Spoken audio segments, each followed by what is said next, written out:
Kita sudah sangat sering mendengar kata saham, namun ternyata beberapa dari kita masih belum paham apa konsep dari saham yang sebenarnya. Pada video kali ini, saya akan menerangkan secara jelas apa itu konsep saham. So, stay tune. Saham, sebuah kata yang sangat sering kita dengar, namun ternyata banyak orang belum memanfaatkannya sebagai salah satu instrumen untuk berinvestasi. Sebelum kita berinvestasi di pasar saham, tentu kita harus paham apa sesungguhnya saham itu. Jadi, saham itu adalah bukti kepemilikan seseorang terhadap suatu perusahaan.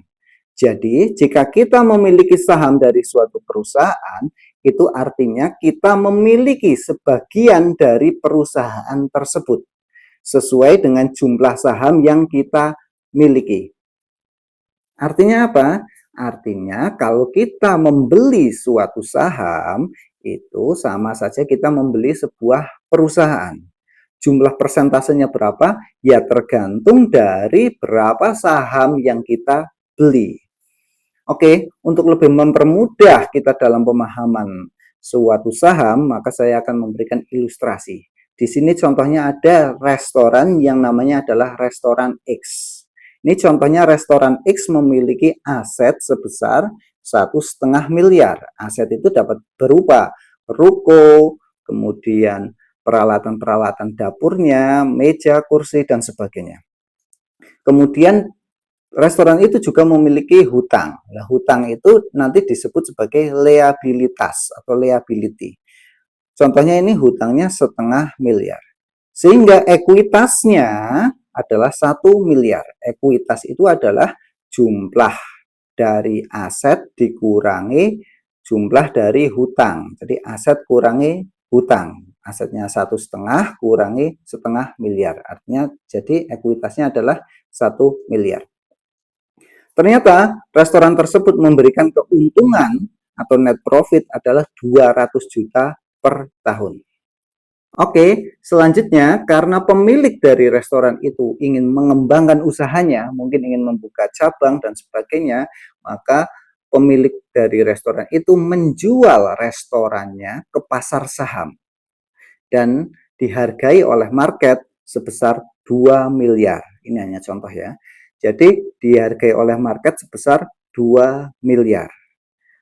Pemilik itu dapat menjual 50% sahamnya sehingga dia mendapatkan uang cash sebesar 1 miliar.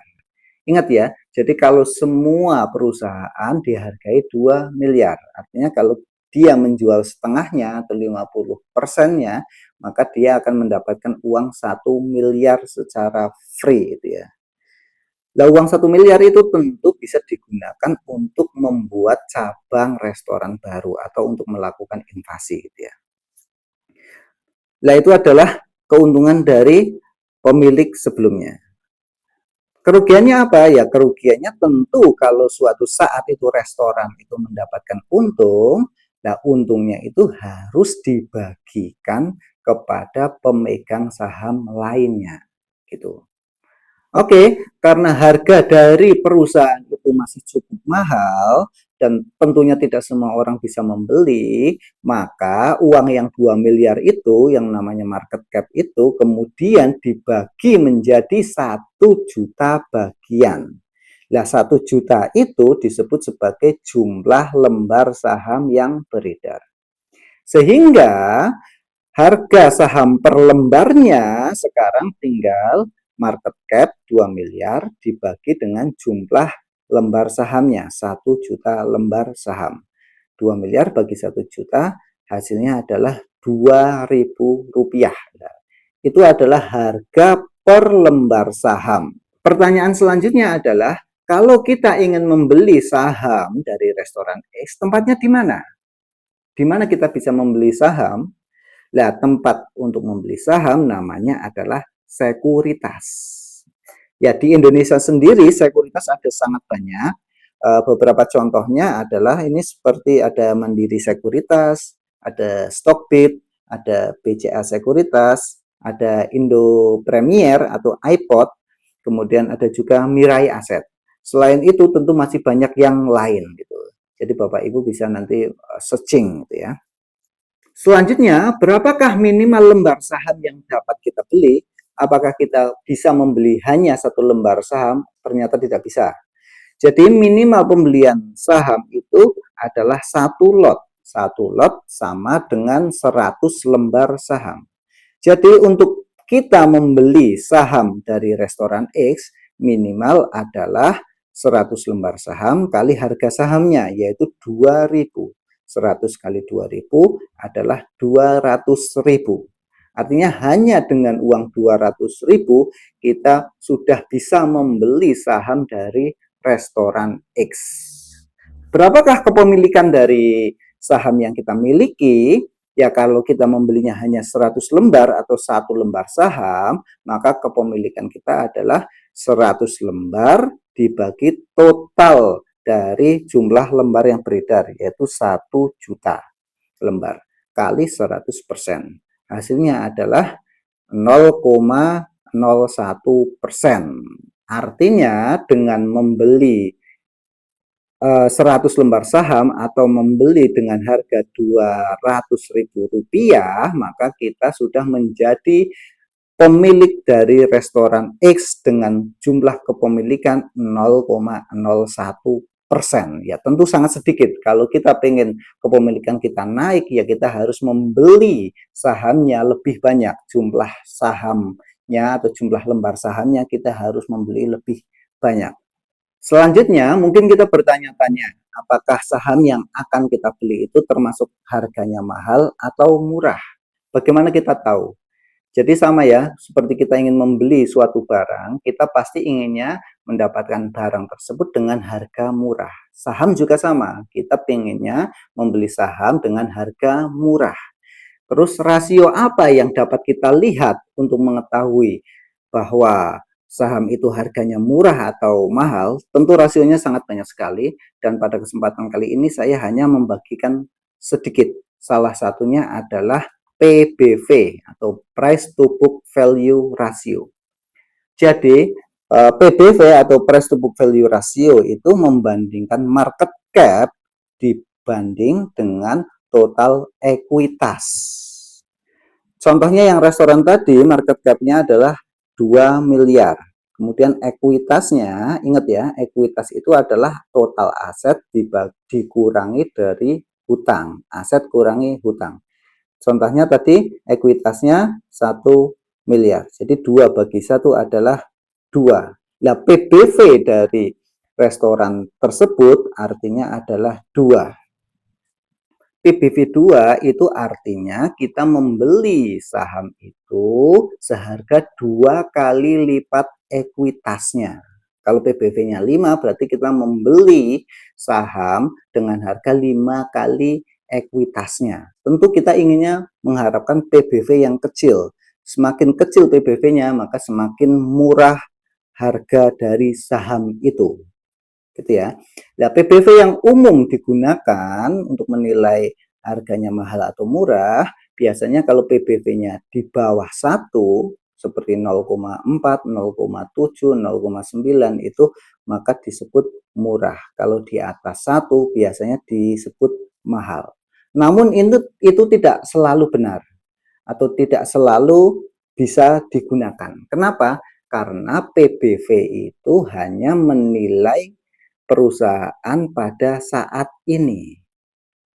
Artinya apa? Artinya kalau perusahaan itu tumbuh, dia mengalami growth yang tinggi, tiap tahunnya labanya selalu naik, ekuitasnya naik, otomatis PBV2 itu termasuk murah. Gitu ya. Kenapa? Karena laba perusahaannya terus tumbuh, ekuitasnya terus tumbuh. Sehingga pada suatu saat nanti perusahaannya akan lebih besar, sehingga hanya PBV2 pun termasuk murah. Oke ya, untuk lebih jelasnya tentu saya akan menerangkan pada kesempatan berikutnya. Selain dari rasio PBV, ada juga rasio lain untuk menunjukkan bahwa perusahaan itu mahal atau murah. Salah satunya adalah PE ratio atau Price to Earning Ratio. Jadi PE rasio itu membandingkan market cap dengan net profit atau keuntungan perusahaan dalam 1 tahun. Oke, jadi untuk contoh dari tadi yang restoran X itu, maka PE-nya adalah market cap-nya 2 miliar, kemudian net profit-nya adalah 200 juta. Artinya 2 miliar dibagi 200 juta, hasilnya adalah 10 ya. PE-nya adalah 10. PI 10 artinya perusahaan itu dalam 10 tahun dapat menghasilkan keuntungan yang sama dengan market cap-nya, atau balik modalnya mudahnya adalah 10 tahun gitu ya. Artinya apa? Artinya kalau kita pengen melihat perusahaan itu menghasilkan keuntungan besar atau kecil, bisa kita lihat PI-nya. Lah PI-nya semakin rendah maka semakin bagus, karena dia pengembalian terhadap market cap-nya juga makin besar gitu ya. Nah, PI yang biasa digunakan itu dikatakan murah kalau PI-nya di bawah 10. Kalau PI di atas 10 kadang-kadang disebut mahal. Tapi apakah selalu PI di atas 10 mahal? Sekali lagi tentu tidak, karena PI itu menggambarkan market cap dibagi net profit pada saat ini. Jadi ini berdasarkan laporan keuangan pada saat ini. Tentunya kalau perusahaan itu tumbuh terus, artinya net profit pada tahun-tahun berikutnya juga akan makin besar. Jadi belum tentu juga PI 10 itu dikatakan mahal. Oke, untuk lebih memahami, maka saya akan menyontohkan 2 perusahaan. Saya sebut sebagai perusahaan Y dan perusahaan Z. Perusahaan Y itu memiliki aset 1,2 miliar, yang Z juga sama 1,2 miliar. Ekuitasnya sama-sama 1 miliar, baik Y atau Z. Bedanya perusahaan Y itu memberikan net profit 250 juta per tahun. Tapi perusahaan Z itu memberikan net profit sebesar 50 juta per tahun. Artinya apa? Meskipun dua perusahaan itu memiliki aset dan ekuitas yang sama, tapi perusahaan Y jauh dapat menghasilkan laba. Oke, karena perusahaan Y itu sangat prospek karena menghasilkan lebih banyak laba, maka market cap dari perusahaan Y itu dihargai 2,5 miliar. Sedangkan market cap dari perusahaan Z dihargai hanya 0,7 miliar. Oh, dari sini kita dapat lihat ternyata PBV-nya dari perusahaan Y tinggal dibagi market cap-nya yaitu 2,5 miliar dibagi ekuitasnya yaitu 1 miliar. Yaitu jadi 2,5 bagi 1 adalah 2,5. Nah, kalau perusahaan Z-nya maka PBV-nya adalah market cap dibagi ekuitas 0,7 dibagi 1 artinya 0,7. Sedangkan PE dari perusahaan Y adalah market cap 2,5 miliar dibagi dengan net profitnya 250 juta menjadi 10. Kalau perusahaan Z adalah PE-nya adalah market cap 0,7 miliar dibagi net profitnya 50 juta, sehingga PE-nya adalah 14. Oke, dari sini maka kita bisa lihat ya, kalau perusahaan dengan net profit yang berbeda, maka prospek kedepannya juga berbeda, sehingga market menilai dengan harga yang berbeda pula. Di sini PBV-nya perusahaan Y itu lebih mahal, yaitu 2,5 daripada perusahaan Z 0,7. Jadi kalau dari sini maka kita bisa lihat lebih mahal perusahaan Y. Tapi apakah kita akan membeli perusahaan Z?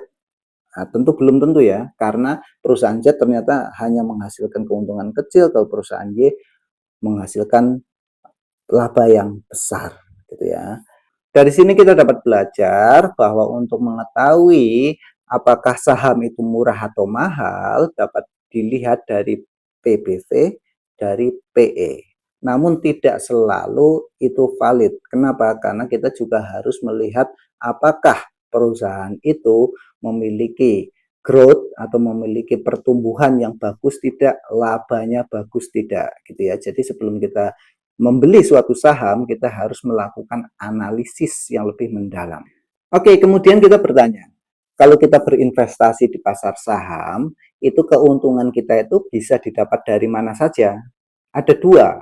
Yang pertama adalah dari capital gain. Yang kedua adalah dari dividen.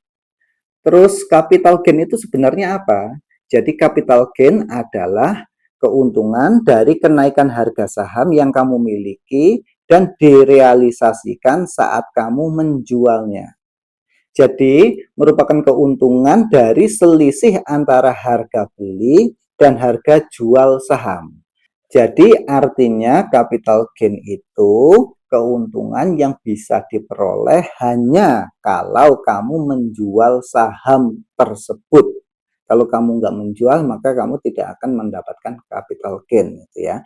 Untuk lebih mempermudah, maka saya akan memberikan contoh dari emiten Bluebird, taksi Bluebird. Kalian sudah tahu ya. Di sini Bluebird itu kode emitennya adalah BIRD, BIRD. Sebagai contoh, kalau kamu itu membeli saham Bluebird pada bulan September tahun 2020 dengan harga Rp1.000 per lembar saham, kemudian kalian pegang terus selama hampir 3 tahun, dan kalian pada bulan Juni 2023 itu menjual saham Bluebird, harga sahamnya adalah Rp2.000. Artinya yang tadinya harganya 1.000, sekarang pada tahun 2023 Juni harganya adalah 2.000. Sehingga ada kenaikan 1 kali lipat atau 100%. Jadi capital gain-nya adalah keuntungannya adalah 100%. Jadi kalau kamu itu membeli Bluebird dengan modal 100 juta, maka kalau kamu memegang dari tahun 2020 sampai Juni 2023, maka kamu uang 100 juta itu akan naik menjadi 200 juta atau naik 100% atau menjadi 2 kali lipatnya. Itu adalah keuntungan dari capital gain. Sudah jelas ya. Kemudian bagaimana dari keuntungan dari dividen? Kalau dividen itu merupakan pembagian keuntungan perusahaan kepada para pemegang saham sebagai bentuk imbal hasil atas investasi mereka.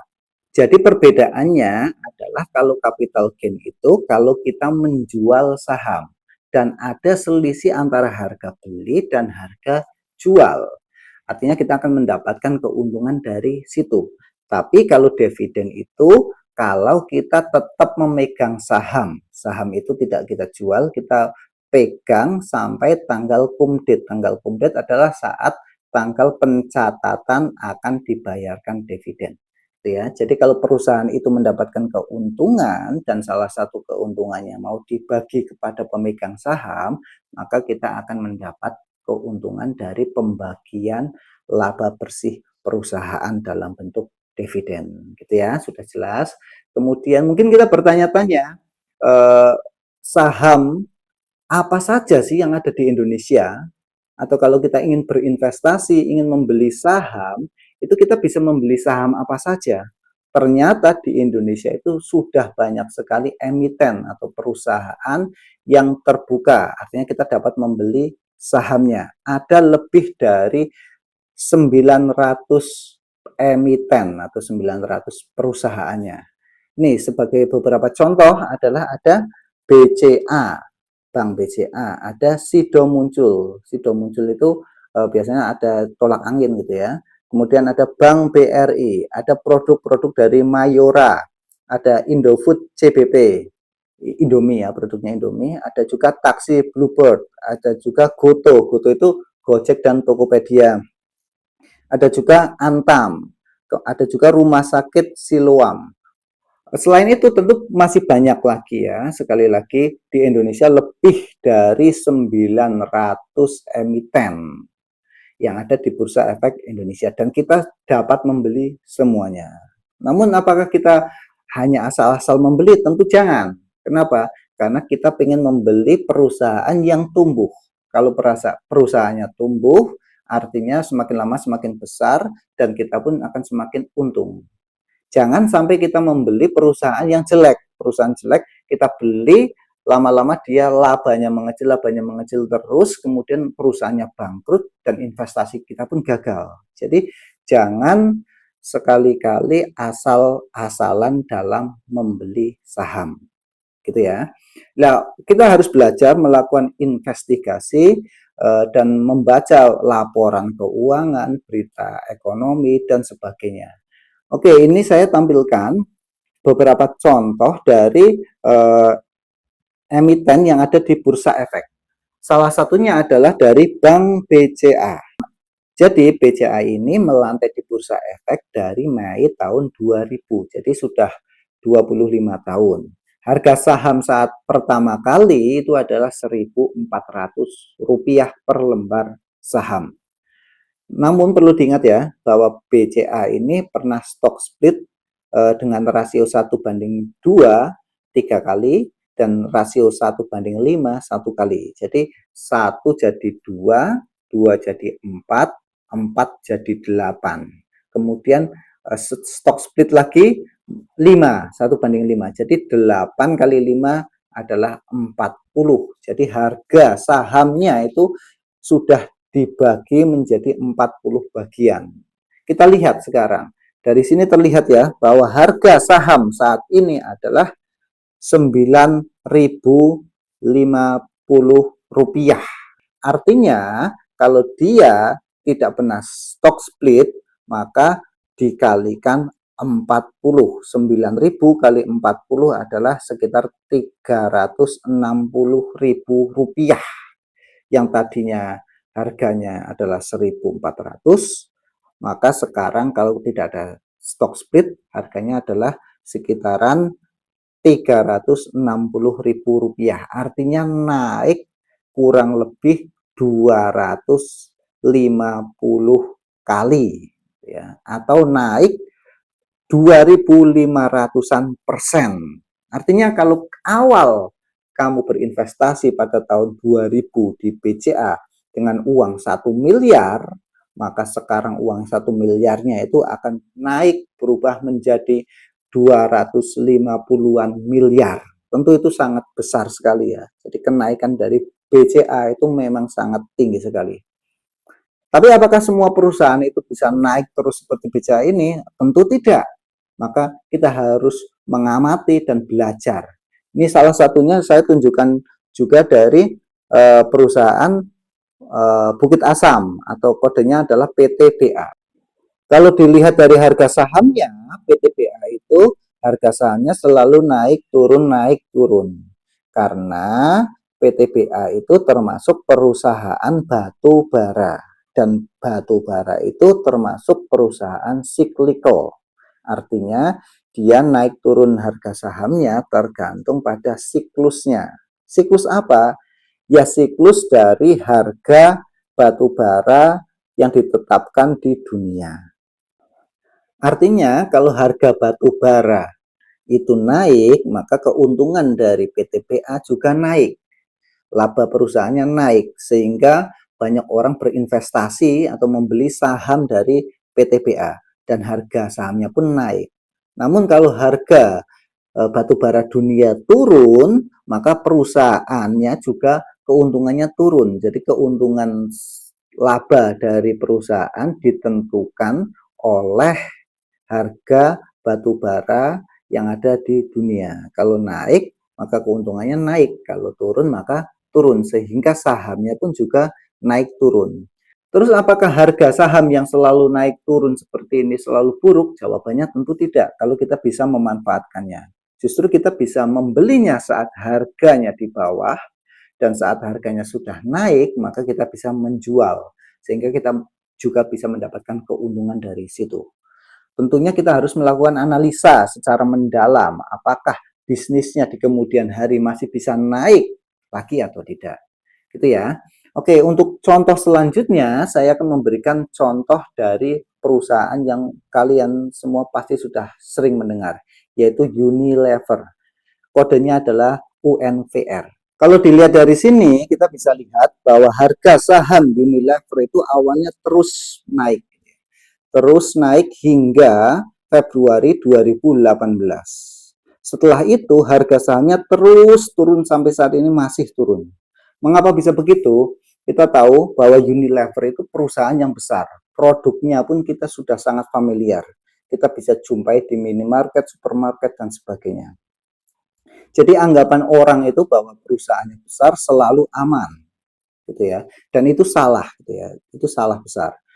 Ternyata dan anggapannya bahwa Unilever akan selalu tumbuh, gitu, akan selalu grow. Ternyata tidak. Ternyata datang pendatang baru. Kita tahu bahwa di saat ini banyak sekali, contohnya sabun cuci muka, hand body, dan sebagainya yang buatan lokal maupun internasional pun masuk ke Indonesia. Tentunya dari hal tersebut pasti akan mengurangi laba dari Unilever. Ya. Jadi dari tahun ke tahun sekarang kalau dilihat laba dari Unilever selalu turun. Kita bisa lihat di laporan keuangan Unilever itu selalu turun. Padahal ekspektasi orang awalnya tinggi sekali. Karena labanya terus turun, otomatis harga sahamnya pun akan turun, gitu ya. Dari sini kita belajar bahwa perusahaan besar itu tidak menjamin bahwa investasi kita aman, gitu ya. Jadi jangan pernah yakin 100% kalau perusahaannya besar pasti akan baik-baik saja. Tentu tidak. Sehingga kita harus melakukan analisa apakah perusahaan itu tumbuh atau tidak. Apakah labanya itu naik atau berkurang, gitu ya. Jadi sebelum investasi memang kita harus melakukan analisa secara mendalam. Oke, dari sini kita belajar ternyata ada saham yang terus naik, ada juga yang naik, turun, ada juga yang terus turun. Semua itu bergantung dari kinerja perusahaan. Apakah perusahaan terus tumbuh atau tidak? Apakah perusahaannya itu memiliki laba yang setiap tahun naik atau tidak? Sehingga sebelum kita berinvestasi, kita harus melakukan analisa secara mendalam. Kita jangan pernah investasi karena FOMO atau ikut-ikutan, tapi harus melakukan analisa secara mendalam. Ingat bahwa resiko itu muncul karena ketidaktahuan kita. Oke, terima kasih sudah menonton video ini sampai akhir. Jangan lupa like dan subscribe channel ini, karena di channel ini kita akan membahas semua hal tentang investasi saham. Sampai jumpa di video selanjutnya. Bye.